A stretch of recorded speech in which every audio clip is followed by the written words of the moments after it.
Now, what I want to talk to you about this afternoon are some of the aesthetic principles underlying both Chinese and Japanese arts, and they're deriving from these Taoistic and Buddhistic philosophies that have inspired them, and to speak about them fairly technically. In the language of Taoism, there are certain words used which are the foundations of their aesthetic ideas. One of these words is the uncarved block, and another is unbleached silk. And as I already intimated in talking to you about the Taoist view of the relationship of man and nature, the Taoists make a distinction between the natural and the artificial, and seem to be all on the side of the natural and rather against the artificial.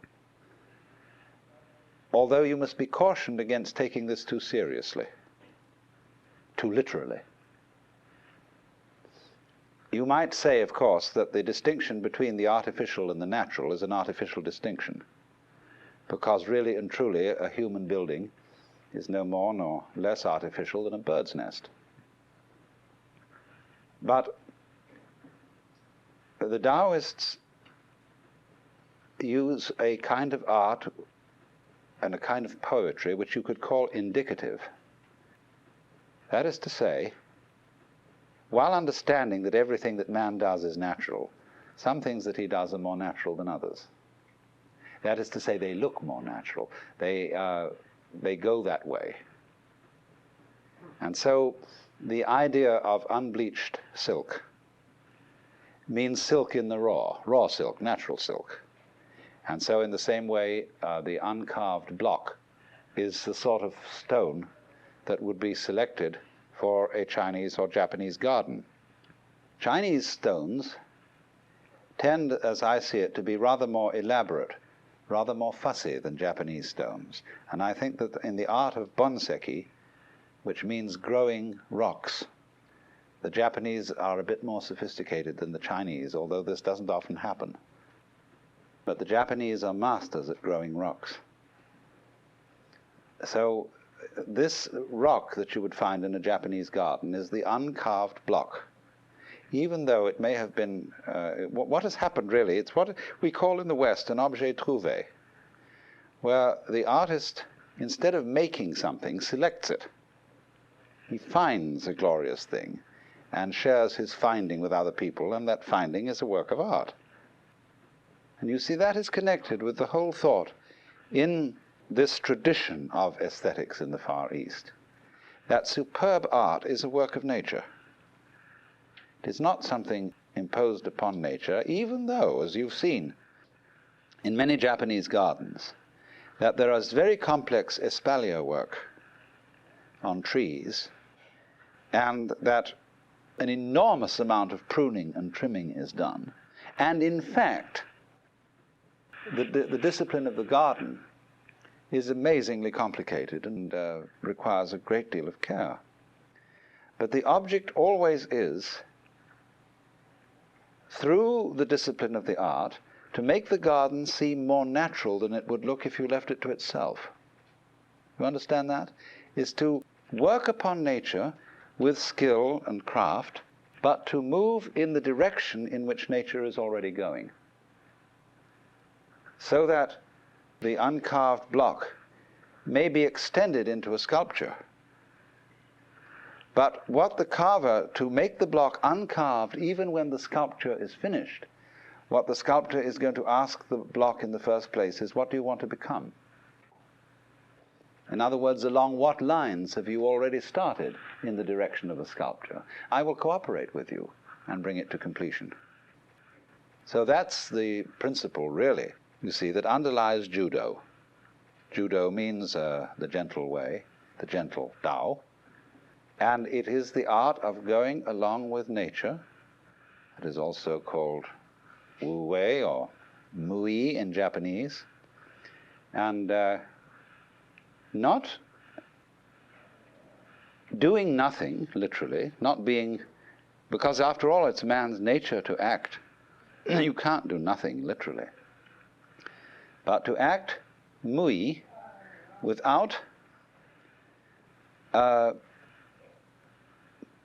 really, it is to act without feeling that your actions are separate from nature.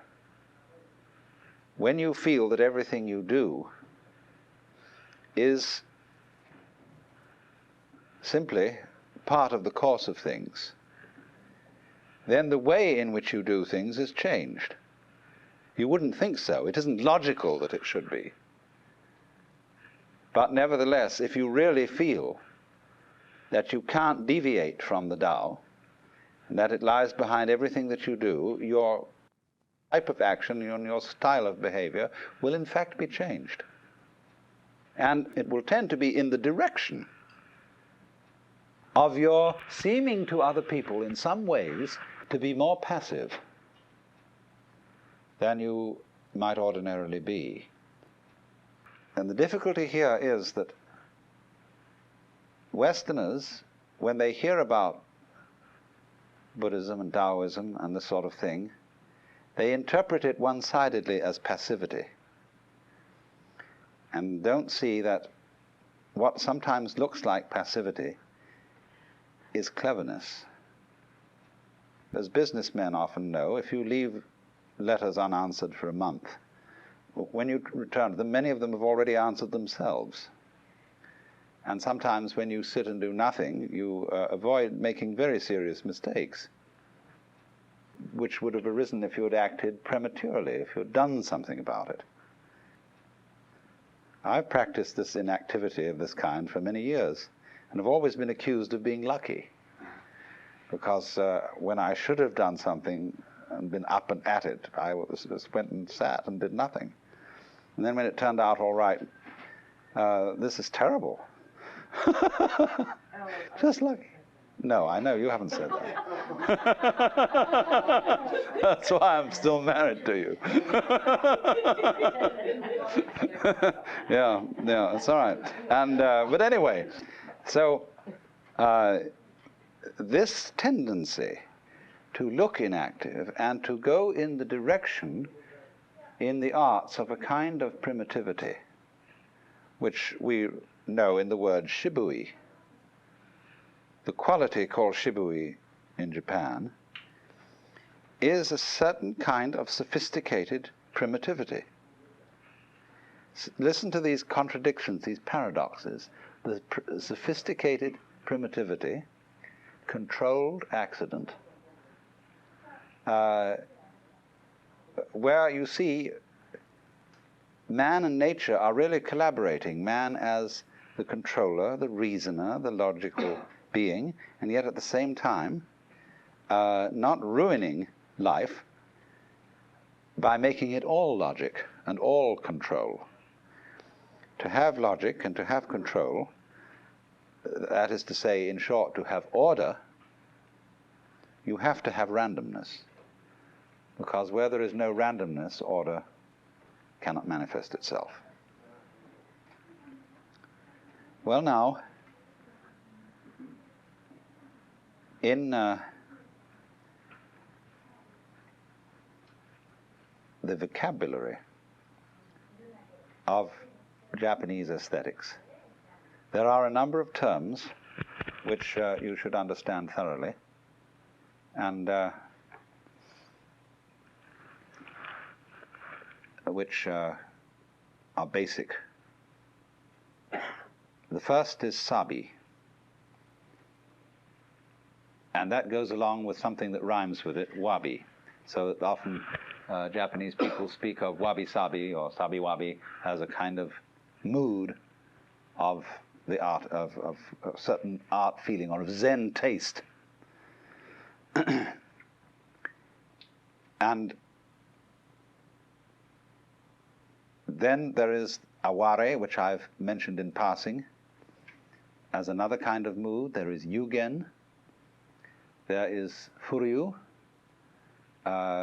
Such words which designate the basic moods of painting and poetry and so on. Now, to begin with sabi, the basic feeling of sabi is loneliness. One of the great paintings that illustrates sabi is the lonely crow on a tree branch. It is the feeling of the hermit. It is the feeling which the garden artist tries to create when in a crowded country he wants to give you the sensation of being way off in a mountain landscape.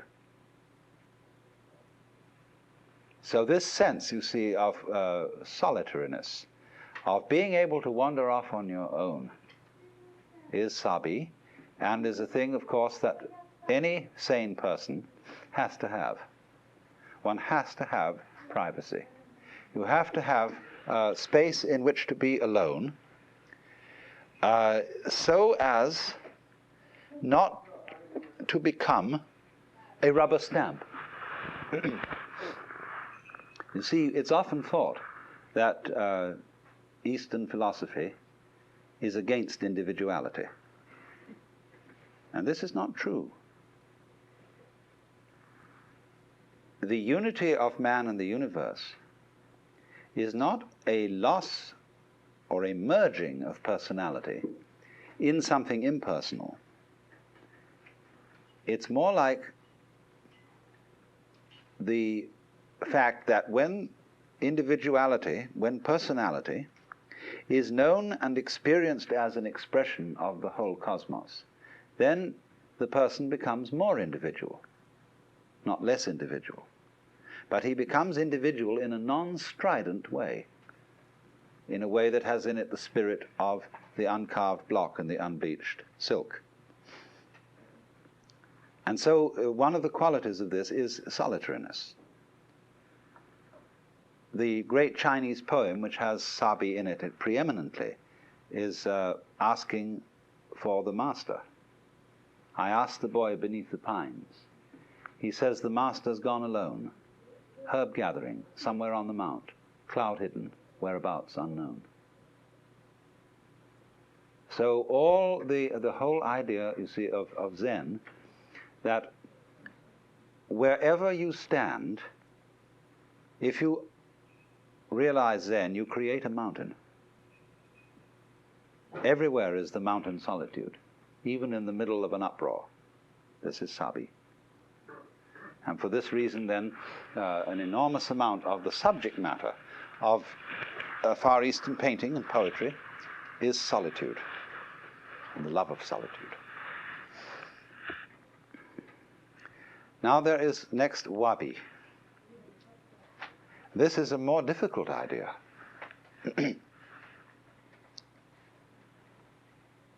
Let's imagine that you are feeling very bad about something. You're depressed. The world is too much with you. Just you're sick of life. And then, quite surprisingly, you notice a small weed growing underneath a hedge.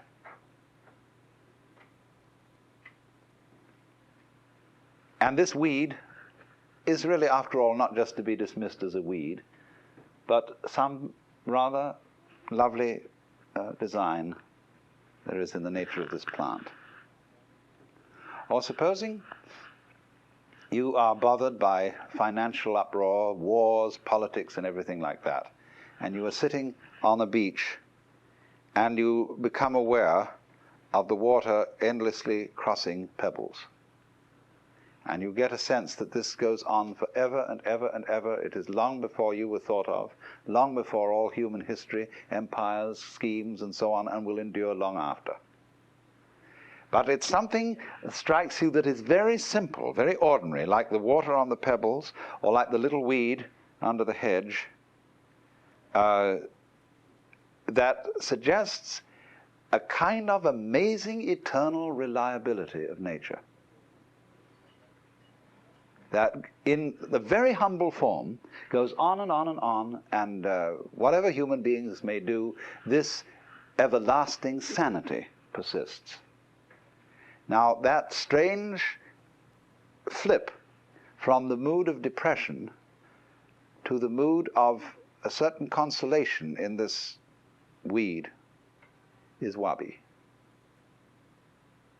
Now, don't let me be too dictatorial. I'm trying to explain these things through examples rather than through trying to give you philosophical definitions.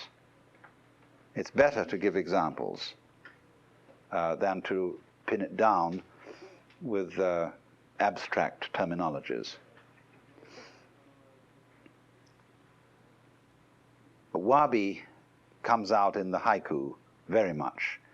A brushwood gate, and for a lock this snail. This is wabi. This is all there is. The path comes to an end among the parsley. Which has a touch of yugen, but also wabi, because the parsley is just, well, everybody has parsley in the garden. Now,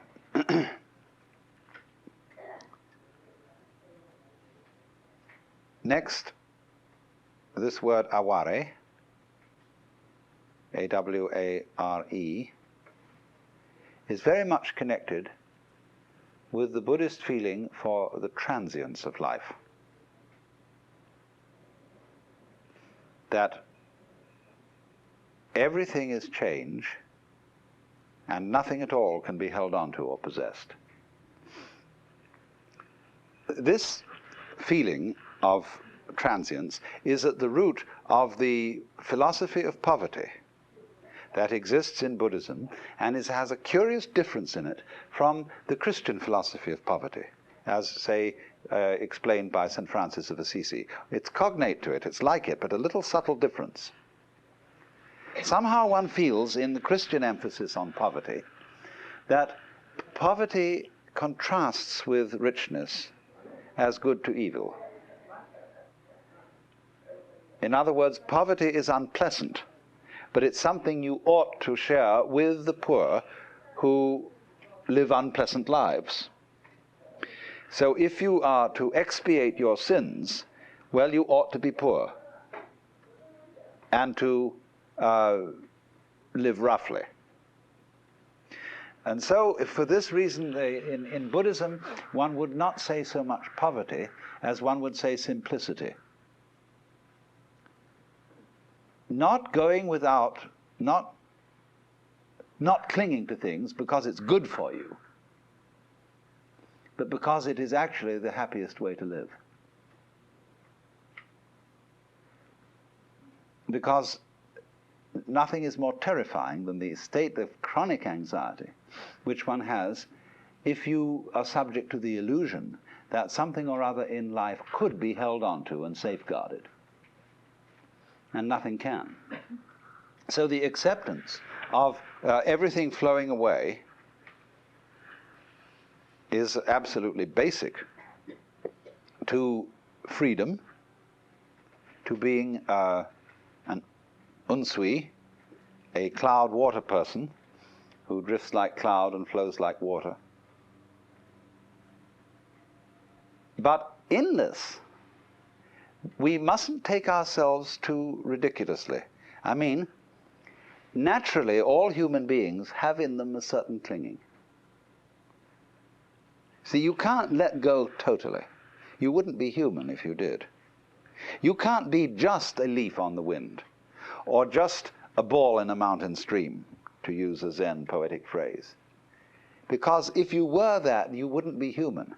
Just as I pointed out that a person with no emotions, who has completely controlled his emotions, is a stone Buddha, so a person who would be completely let go would also be some kind of an inanimate object. So Zen very definitely emphasizes being human, being perfectly human as its ideal. And so to be perfectly human, one must have not a state of absolute detachment, but a state of detachment which contains a little bit of resistance, a certain clinging still. They say in India of Jivan Mukta, a man who is liberated in this world, that he has to cultivate a few mild bad habits in order to stay in the body. Because if he were absolutely perfect, he would disappear from manifestation. And so the yogi, great yogi, maybe he smokes a cigarette or has a bad temper occasionally, something that keeps him human. And that little thing is very important. See, it's like the salt in a stew. It grounds him. Well, this is another way of saying that even a very great sage, a great Buddha, will have in him a touch of regret that life is fleeting. Because if he doesn't have that touch of regret, he's not human, and he is incapable of compassion towards people who regret very much that life is fleeting. So the mood aware is that touch of regret, of nostalgia, of, you know that poem which speaks of the feeling of a banquet hall deserted. Here it is, there's been a great banquet, you know, and all the guests have gone home, and there are empty glasses and dirty plates and crushed napkins and all sorts of things all over, and somehow the echo of voices and merriment is still there. And so this mood, aware, comes up. So even a very great person should feel that, because the price otherwise is not to be human.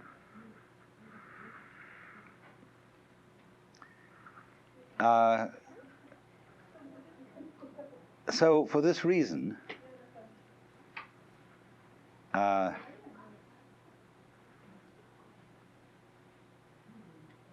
Buddhist and Taoist poetry is not unemotional. It's not dehumanized. And so somehow speaks very much to us as people, and it does not have in it the feeling that we ought instead to turn into saints or supermen. That's the humane thing about this philosophy of life. The next word, a special term, is furyu. Furyu means literally wind flow. Fu is the character for wind, ryu means flowing.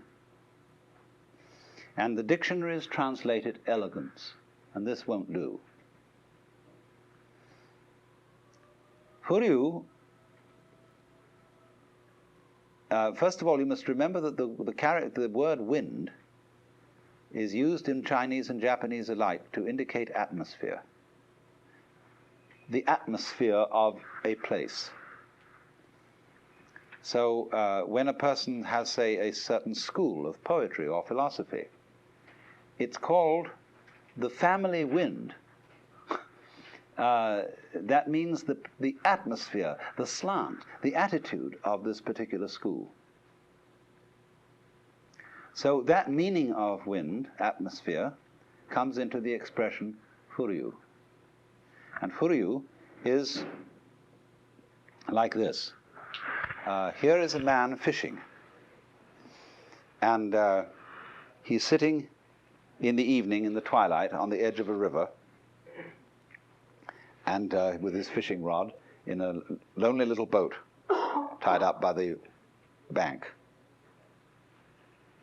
Now, if this man is fishing with his mind intent simply on catching fish, this is not furyu.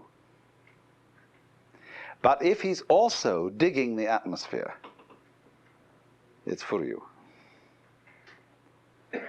To flow with the wind, you see, to dig the atmosphere. American offers the most beautiful possibilities of translation in our incomparable slang for some Oriental ideas.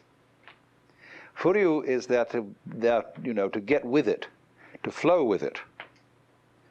And not again, you see, in the sense of the merely passive leaf flowing on the wind.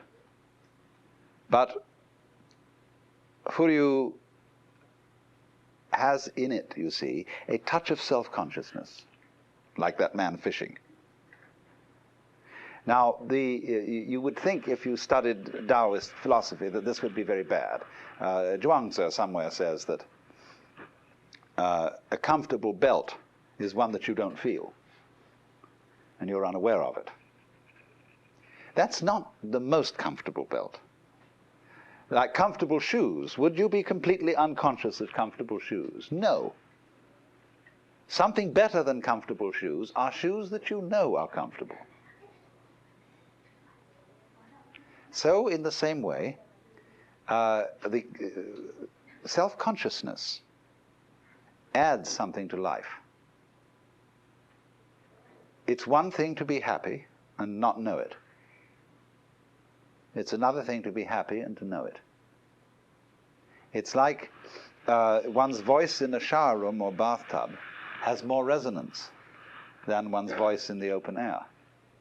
And that's why temples and cathedrals and resonating boxes for guitars and drums and things are created, to give this little quality of echo. For all echo is a certain kind of feedback which enables you to reflect upon what you are doing and to know that you know. So one might say that ordinary people are Buddhas, but they don't know it. And the Buddha is one who knows he's a Buddha. Only, they don't let you settle for this comfortably and easily, because really to know is also defined as not to know. In the Upanishads, it is said that if you think you know what Brahman is, you have yet some study to be done. For those who know Brahman do not know Brahman, and those who do not know Brahman really know. Now, all this paradoxical language is intended to keep you confused, so that you can't say, I've got it. So, but this position, you see, is not one-sided. There is something about being human, about being self-conscious, you see, that is not a mistake of nature, not a completely evil fall into self-awareness. But self-awareness, although it creates all kinds of problems, because through self-awareness, the human being is in some sense a self-frustrating mechanism. He knows that he's going to die. And the price of being able to control the future is to know that in the long run you won't be able to, and worry about that. But also, with self-consciousness goes the possibility of resonance, of realization, of becoming enlightened, liberated, and knowing it, and therefore able to enjoy it. So, Furyu adds this to the dimension of going with it, something more than the mere passivity of going with, but knowing that you're going. Now, but it does at the same time, it isn't entirely wrong that the dictionaries have translated it elegance. You could say Furyu is style. When we say somebody really has style. Now, but this designates a particular kind of style. It is the style of what one might call the elegant poor man, the aristocratic bum,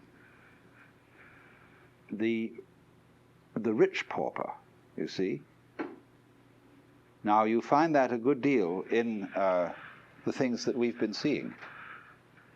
We've gone to many temples where nobody really owns anything, and yet in a way they're luxurious. This is Furyu.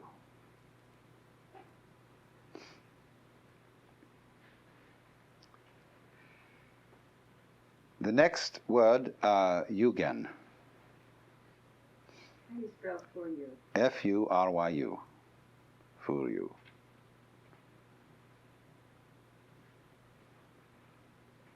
I have spoken about Yugen, but I haven't told you. The basic symbol of Yugen is the flower which grows from a rock. And so there is something about that which is improbable, mysterious, contradictory, that a flower could come out of a rock.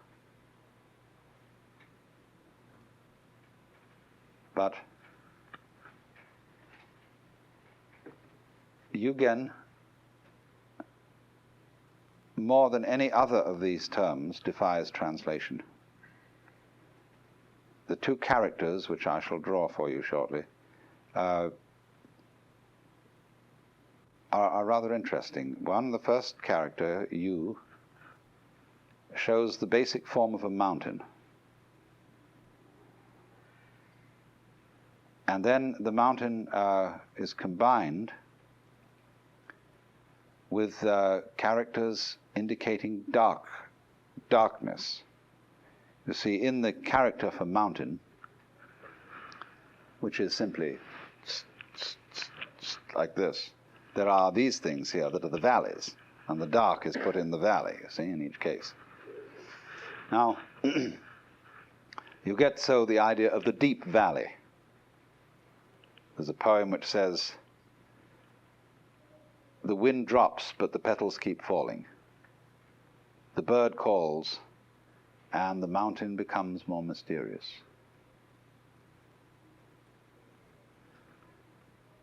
Little sounds emphasizing silence. Little motions emphasizing stillness. This quality, you see, is in this word yu. Gen is in Chinese xuan, which means the original deep, mysterious darkness out of which everything arises. The depth. Jakob Böhmer would say Ungrund. In the book of Genesis, and darkness covered the face of the deep, or the Spirit of God moved upon the face of the waters. Those waters of chaos, the primeval blackness, which is the same blackness as your head. You know how your head appears invisible to your eyes. That is Gen. It is darker than darkness, because it is blacker than black, you see. It is practically nothingness. It's so mysterious. So when you put these two characters together, you get Yugen. And so Yugen is, first of all, suggestiveness. I was looking round one of the temples a few days ago, where I noticed that you couldn't figure out how big it was, or it didn't seem to have any limits, because always every wall, say of a room, seemed to be a screen which led to something else beyond. And at the back of every garden there seemed to be a little gate that led to some other courtyard. And everything led into something else. And I said to the priest, I don't know whether I'm going to go exploring or not, or just leave it alone and think that, well, here I left Kyoto and I never did find out what was through that little gate. And so what? Forever there will be magic behind there, which I didn't define, I didn't draw in. And so this whole temple was done that way. All sorts of suggestions of little avenues disappearing, like a mountain path winding up among the trees. Where does it go? True, if you follow it, you'll eventually go up out of Kyoto here and get down to Otsu. And so you'll find yourself back in the suburbs. But there is the sense with that disappearing mountain path, like we've got going up here, that it goes to the place. And everybody has in the back of their minds an image of the place that you want to go to. Or some, not really an image though, it's always slightly indefinite. There's the certain feeling of there ought to be somewhere the thing I've always wanted. We get disappointed, of course, because as we get older we feel that perhaps that doesn't exist at all. That one just has to put up with the second best, or with something. Half a loaf is better than no bread. But still, I find that Far Eastern art is very, very full of hints about what is sometimes called Horai-san. Horai-san is the magical island somewhere out in the Pacific, which is the Paradise Island. And all these Chinese paintings of wonderful floating pagodas and terraces with scholars sitting around drinking wine and so on are hints of the paradise world. And that somewhere then these little steps lead up to that thing. And you've seen these steps. Japan is full of them. As you just go along in the train, you look up the hills, and there are arches, torii, steps disappearing into the hills, all of which suggest the feeling, somewhere up there is that thing. So Yugen, as it were, comes round full circle to Sabi. The wonderful lonely place at the end of the road, where there won't be any mother-in-law to bother you, any that sort of dreadful social difficulty, but the solitude which befits a bearded old gentleman. Now, of course, you see all these things are symbols. On one level, they're very human, and they reflect our perhaps childish and immature desires to be really alone, to have that paradise thing. And realistic people say, well, you ought not to bother yourself or fool yourself with such fantasies. And nowadays I find that we feel very guilty about thinking of paradise, of Horai-san, or whatever it is, the enchanted garden. We think, reality is what you read about in the newspapers, and you've got to face it. And everything is unpleasant, basically. I know there's the hard-boiled school of zoologists, for example, who insist that birds hate flying. You know, everybody has always envied a bird and wanted to be able to glide along with wings, you know. And so there comes up somebody, who's usually some wretched academician, who says, no, we've discovered by measurements that birds loathe flying. You must feel very satisfactory when you found that out, because you've smashed an ideal. Oh, for the wings of a dove. Far away would I roam. In the wilderness build me a nest and remain there forever at rest. I'm quoting the Psalms. But apparently doves just hate this chore of flying. Now, it is just in the same way as